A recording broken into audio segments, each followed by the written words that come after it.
Hello friends, welcome back. അപ്പോൾ രാജേ, ഇപ്പോഴത്തെ current geo political സിറ്റുവേഷനിൽ നമ്മുടെ മോദി ഗവൺമെൻറ് വെസ്റ്റ് ബംഗാളിനെ കുറച്ചുകൂടി സീരിയസ് ആയിട്ട് എടുക്കണ്ടേ? അതെ, ഇപ്പോഴത്തെ ഒരു സിറ്റുവേഷനിൽ നമ്മൾ വെസ്റ്റ് ബംഗാളിനെ കുറച്ചുകൂടി സീരിയസ് ആയിട്ട് കാണേണ്ടിയിരിക്കുന്നു. അത് നമ്മളെപ്പോഴും കൺസേൺഡ് എവിടെയാണ്? ജമ്മു കാശ്മീർ, ഫസ്റ്റ് ഈസ് കാശ്മീർ, പിന്നെ നോർത്ത് ഈസ്റ്റേൺ സ്റ്റേറ്റ്സ്, ചൈന, അങ്ങനെ അതാണ് നമ്മുടെ കൂടുതൽ കൺസേൺ.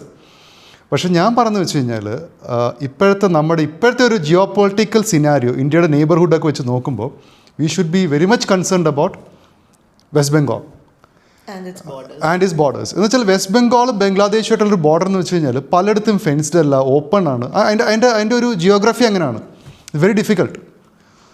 അപ്പോൾ അതൊരു ജിയോഗ്രഫിക്കലായിട്ടുള്ള പ്രശ്നം. രണ്ടാമത്തെ എൻ്റെ പ്രശ്നം എന്ന് വെച്ചാൽ അവിടുത്തെ മുഖ്യമന്ത്രിയായ മമതാ ബാനർജിയാണ്. മനസ്സിലായില്ലേ? അവരെ എന്താ പറയുക, അവരെ ഇങ്ങനെ കയറൂരി വിട്ടിരിക്കുക എന്നൊക്കെ വേണമെങ്കിൽ പറയാം. ഈ നമ്മുടെ രാജ്യത്തുള്ള ഇത്രയും മുഖ്യമന്ത്രിമാരിൽ എന്താ പറയുക,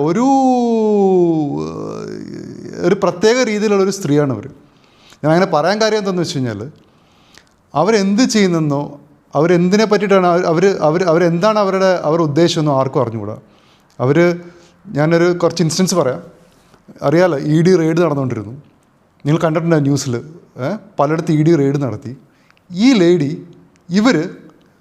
EDയുടെ പുറകെ അവരുടെ ഔദ്യോഗിക വാഹനമായിട്ട് EDയുടെ പുറകെ പോയി പലയിടത്തും ചെന്ന് EDയുടെ കയ്യിൽ നിന്ന് അവരുടെ ഡോക്യുമെൻറ്റ്സ് തട്ടിപ്പറിച്ച് മേടിക്കുക.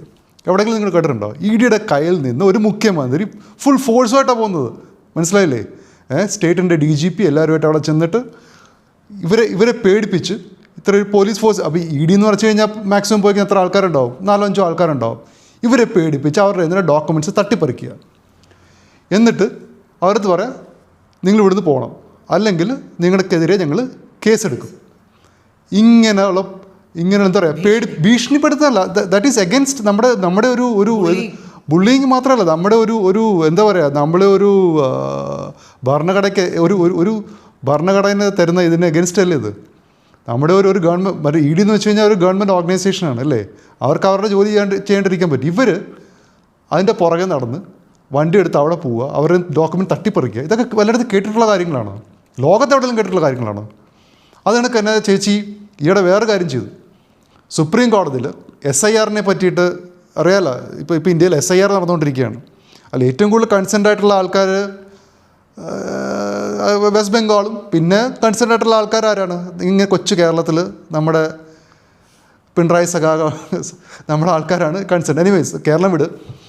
അപ്പം അതിനെഗൻസ്റ്റ് നമ്മുടെ മാഡം സുപ്രീം കോടതിയിൽ ചെന്നു. ഒന്ന് ആലോചിച്ച് നോക്ക്. സുപ്രീം കോടതിയിൽ ഡയറക്റ്റായിട്ടൊരു ചീഫ് മിനിസ്റ്റർ ഹിയറിംഗ് കിടക്കുമ്പോൾ ചെന്നിട്ട് പറയും എനിക്ക് സംസാരിക്കണം. അപ്പം ഒരു ചീഫ് മിനിസ്റ്റർ ആദ്യമായിട്ടാണ് ഒരു കോടതിയിൽ പോയിട്ട് എനിക്ക് സംസാരിക്കണം എന്ന് പറയാം. അപ്പോൾ കോടതി പറഞ്ഞു ശരി, കേട്ടേക്കാം, അവർക്ക് എന്താ പറയേണ്ടത്. അവരവിടെ നിന്നിട്ട്, മനസ്സിലായില്ലേ, 15 മിനിറ്റാണ് ചോദിച്ചത്. അവരേകദേശം ഒരു അരമുക്കാൽ മണിക്കൂർ അവരൊരു കവലപ്രസംഗം അവിടെ നടത്തി. ബേസിക്കലി ഒരു പൊളിറ്റിക്കൽ എന്താ പറയുക, ഒരു സ്റ്റേറ്റ്മെൻറ്റ്, പൊളിറ്റിക്കൽ എന്താ പറയുക, നമ്മൾ ഇത് എടുക്കത്തില്ലേ, ഈ പ്രസംഗമില്ലേ, അത് കണക്കത്തെ ഒരു പ്രസംഗം അവരവിടെ നടത്തി. ഇങ്ങനെയാണ്. ഇപ്പോൾ സുപ്രീം കോടതി അത് കേട്ടുകൊണ്ടിരുന്നു.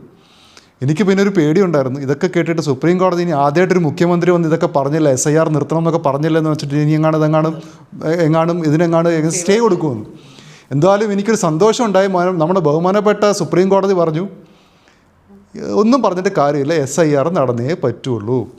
എന്ന് വെച്ച് കഴിഞ്ഞാൽ SIR എന്ന് പറയുന്നത് നടത്തുന്ന ഒരു ഗവൺമെൻറ് ബോഡിയായ ഇലക്ഷൻ കമ്മീഷനാണ്. ഇലക്ഷൻ കമ്മീഷന് കാര്യത്തിൽ ഒരിക്കലും ഒരു സ്റ്റേറ്റിന് ഇൻ്റർഫിയർ ചെയ്യാൻ പറ്റത്തില്ല.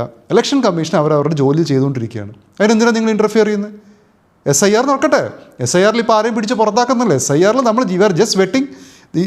ഈ വോട്ട് ചെയ്യുന്നത് ഇന്ത്യൻ പൗരാണ്, പ്രോപ്പർ ഡോക്യുമെൻറ്റ്സ് ഉള്ള ആൾക്കാരാണ് വോട്ട് ചെയ്യുന്നത്. അല്ലെങ്കിൽ ചിലപ്പോൾ ഒരു സ്ഥലത്ത് വോട്ടുണ്ടാവും, ഞാനവിടെ വാടകയ്ക്ക് താമസിക്കുന്നതായിരിക്കും, ഞാൻ അവിടുന്ന് വിട്ടിട്ട് വേറെ സ്ഥലത്തേക്ക് പോകുമ്പോൾ ഈ വോട്ടവിടെ കിടക്കുകയാണ്. അല്ലെങ്കിൽ വർഷങ്ങളായിട്ട് 20 വർഷം കണ്ടായെന്ന് തോന്നി ഇപ്പം നമ്മുടെ വോട്ടിംഗ് ലിസ്റ്റ് ചെയ്തിട്ട് 20 വർഷത്തിന് മുകളിലായെന്ന് എൻ്റെ അറിവ്.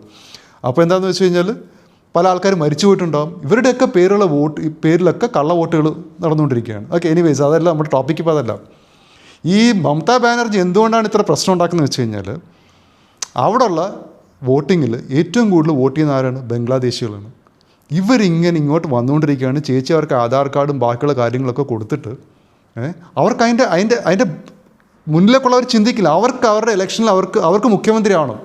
അത് എത്രത്തോളം ഭാരതത്തിന് എത്രത്തോളം ഇന്ത്യ എഫക്റ്റ് എന്നുള്ള ഇവർ ആലോചിക്കുന്നില്ല. ഈ ലേഡി അത് ആലോചിക്കുന്നില്ല. ബംഗ്ലാദേശിൽ എസ്പെഷ്യലി, വീണ്ടും പറയുന്ന സുഹൃത്തുക്കളെ, എസ്പെഷ്യലി ജമാഅത്തെ ഇസ്ലാമി ഏറ്റവും കൂടുതൽ ഇപ്പോൾ അവിടെ ഏറ്റവും കൂടുതൽ അവർക്ക് വേരുകൾ എന്താ പറയുക, ഇപ്പോൾ അവരാണ് അവിടുത്തെ ഏറ്റവും വലിയ പാർട്ടി. ഇപ്പോൾ BNP ഇപ്പോൾ ഇലക്ഷൻ ജയിച്ചിട്ടുണ്ട്. പക്ഷേ എന്നാലും ജമാഅത്തെ ഇസ്ലാമി നമുക്ക് തള്ളിക്കളഞ്ഞുകൂടാ. അവരിപ്പോൾ ഒരുപാട് അവിടെ വളർന്നിട്ടുണ്ട്. അവർ ഭയങ്കര റാഡിക്കലാണ്. ഭയങ്കര റാഡിക്കൽ എന്ന് വെച്ചാൽ they can go to any extent. മനസ്സിലായില്ലേ? അതിൽപ്പെട്ട പല ആൾക്കാരും ഇതിൻ്റെ അകത്തോട്ട് വരുന്നുണ്ട്. അത് കൂടാണ്ട് തന്നെ പാകിസ്ഥാനെക്കാട്ടി നമ്മൾ സൂക്ഷിക്കേണ്ട ഒരു സാധനമാണ് ഇപ്പോൾ ബംഗ്ലാദേശ്. മനസ്സിലായില്ലേ? എസ്പെഷ്യലി നമ്മുടെ borders with Pakistan are more or less നമുക്കറിയാം. പക്ഷേ ബംഗ്ലാദേശിന് നമ്മൾ എന്താ പറയുക, അത്രത്തോളം സീരിയസ് ആയിട്ട് എടുക്കുന്നുണ്ട്. പക്ഷേ നമ്മൾ വെസ്റ്റ് ബംഗാൾ എന്ന് പറയുന്ന സ്റ്റേറ്റിനെ നമ്മൾ സീരിയസ് ആയിട്ട് എടുക്കുന്നില്ല. വെസ്റ്റ് ബംഗാളിൽ എസ്പെഷ്യലി മമതാ ബാനർജി, തൃണമൂൽ കോൺഗ്രസ് എന്ന് പറയുന്ന സാധനം പ്രശ്നമാണ്. ഈ ലേഡിക്ക് ഒരു ബോധമില്ലാത്തൊരു സ്ത്രീയാണ് ഇവർ. അപ്പം ഇതിൻ്റെ ഇത് കണ്ടല്ലോ. ഇപ്പോൾ ആൾക്കാർ ഇപ്പോൾ നമ്മൾ പറഞ്ഞല്ലോ, ഈ ഒരു ചെറിയൊരു ഇൻസിഡൻറ്റ് ഇപ്പോൾ ഇന്നാൾ കേരളത്തിൽ നടന്നല്ലോ. പെരുമ്പാവൂർ എന്താണ് നടന്നത്? അവിടുത്തെ നാട്ടുകാർക്ക് പൊറുതിമുട്ടി. അതിഥി തൊഴിലാളികളാണല്ലോ. വെസ്റ്റ് ബംഗാളിൽ നിന്ന് വന്നെന്നാണ് പറയുന്നത്. വെസ്റ്റ് ബംഗാളിൽ നിന്ന് വന്നൊന്നുമല്ല. ഇതൊക്കെ പകുതി കൂടുതൽ ബംഗ്ലാദേശാണ്. ഇവിടെ വന്നിട്ട് അവർ കാണിക്കുന്നത് അവരുടേതായ ഒരു കോളനി ഉണ്ടാക്കി. അവരവിടെ നടക്കാത്ത കാര്യങ്ങളൊന്നുമില്ല. ലഹരി കച്ചവടം ഇല്ലാത്ത കാര്യങ്ങളൊന്നുമില്ല. അവിടുത്തെ ജമാഅത്ത് വരെ, പെരുമ്പാവൂരത്തെ ജമാഅത്ത് വരെ അവരുടെ എഗൻസ്റ്റായി. അത് ഓർക്കണം. അപ്പോൾ അവരെന്തുമാത്രം അവിടെ പ്രശ്നങ്ങൾ ഉണ്ടാക്കുന്നുണ്ടെന്ന് ആലോചിച്ച് നോക്ക്. ഇതൊരു ചെറിയ സാമ്പിളാണ്. മനസ്സിലായില്ലേ? ഇവർ ഈ പണ്ട് പറഞ്ഞില്ലേ, ഈ പ്രാവുകൾ 1-2 വരുമ്പോൾ രസമാണ്. മനസ്സിലായില്ലേ? ഈ പ്രാവുകൾ ഒന്നുകൂടി ഒരു സ്ഥലത്ത് വരുമ്പോൾ എന്ത് പറ്റും?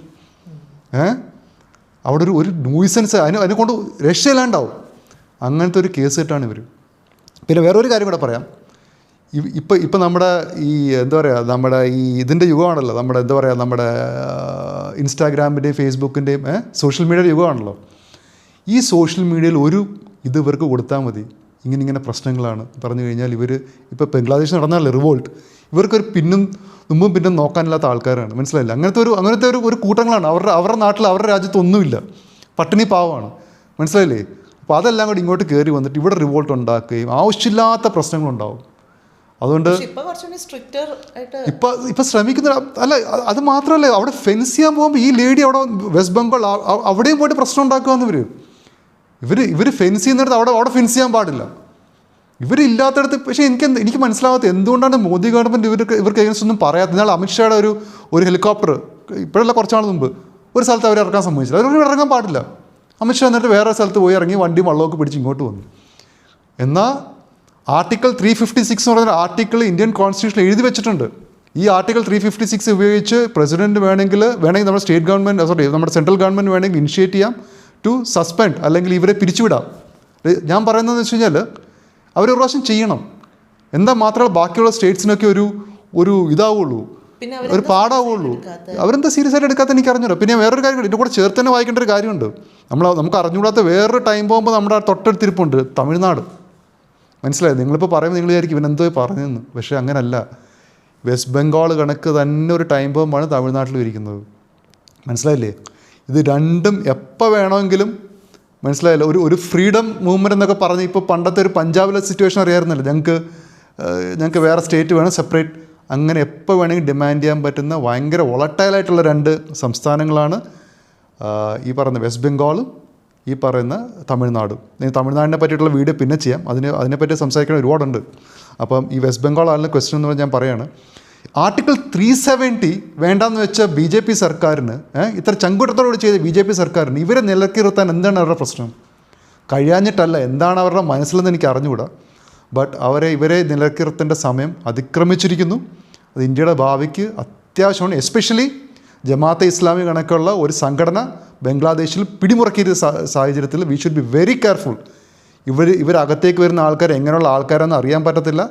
ആൻഡ് ഇപ്പോൾ വേറൊരു അച്ചുതണ്ടും കൂടി ഇങ്ങനെ വരുന്നുണ്ട്. ചൈന, പാകിസ്ഥാൻ, ബംഗ്ലാദേശ്.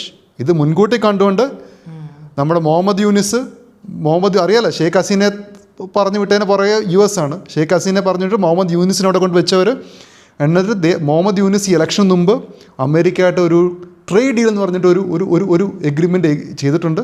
അതിനെപ്പറ്റിയുള്ള പുറത്ത് ആർക്കും അറിഞ്ഞുകൂടാ. അതിൻ്റെ അറിഞ്ഞിടത്തോളം അമേരിക്കയ്ക്ക് ഒരു ബേസ് കൊടുക്കാമെന്ന് പറഞ്ഞിട്ടുണ്ട് അവിടെ. ഇതൊക്കെ ഇന്ത്യക്ക് പ്രശ്നമാണ്. അമേരിക്ക വന്നാലും ചൈന വന്നാലും ഇന്ത്യക്ക് പ്രശ്നമാണ്. മനസ്സിലായില്ലേ? ഇന്ത്യയെ അവർ സമാധാനത്തിലിരിക്കാൻ സമ്മതിക്കൂല. ചൈന ബംഗ്ലാദേശിൻ്റെ അവിടെ അതെ, ഇതൊരു ഞാൻ പറഞ്ഞു, ഇതൊരു ഇപ്പോൾ പാകിസ്ഥാൻ, ബംഗ്ലാദേശ്, ടർക്കി, മനസ്സിലായി, ഇതൊരു ഇവർക്കൊരു നെക്സസ് അല്ല, ഒരു പുതിയ നാറ്റോ കണക്ക് ഫോം ചെയ്യാനുള്ള ഒരു പരിപാടിയൊക്കെ ഇവർക്കുണ്ട്. ഇപ്പോൾ BNP വന്നാലും നമ്മുടെ BNP എന്ന് പറയുന്നത് ഇന്ത്യയോട് അത്ര സ്നേഹമുള്ള ആൾക്കാരൊന്നുമല്ല. അപ്പം BNPയെക്കാട്ടി കൂടുതൽ വൺ ഷെയ്ഡ് ബെറ്റർ ആണ്. പക്ഷേ എപ്പോഴും ജമാഅത്ത് ഇസ്ലാമി അവിടെ ഭയങ്കര സ്ട്രോങ് ആണ്. So we should be very careful. അപ്പോൾ എനിക്ക് മോദി ഗവൺമെൻറ്റിനോട് പറയാനുള്ള ഒറ്റ ഇതേ ഉള്ളൂ, please take west Bengal seriously. Okay, അപ്പോൾ ഇങ്ങനെ സബ്ജക്റ്റായിട്ട് വീണ്ടും കാണാം.